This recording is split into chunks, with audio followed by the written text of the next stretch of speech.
Hey guys, it's Money Monday. I'm James Ritchie, the Member Experience Manager here at YOLO Federal. And each Monday in April, we're going to be bringing you and your kids a tip to be money smart. Today, we're talking about the power of savings. But before we can start savings, we need to ask ourselves, what are our financial goals? What are you saving for? And what do you want to spend your money on? Is it a new toy? Or are you going on vacation soon and want a little extra spending money? Just like exercising and brushing your teeth, saving money is another really important habit.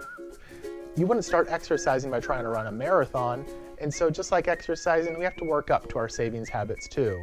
The 52-week money challenge is a great way to start building that habit of savings, and best of all, you can start small. Let's show you how. The first week, you only have to save just $1. How easy is that to start?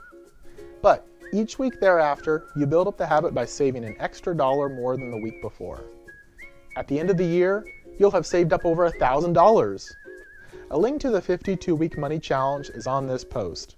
Download it and put it up in your bedroom above your piggy bank. And each week, cross off as you save.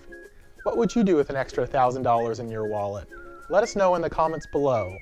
Well, that's all for this Money Monday. Check back next week to see what other money tips we have in store for you. Thanks for saving with us.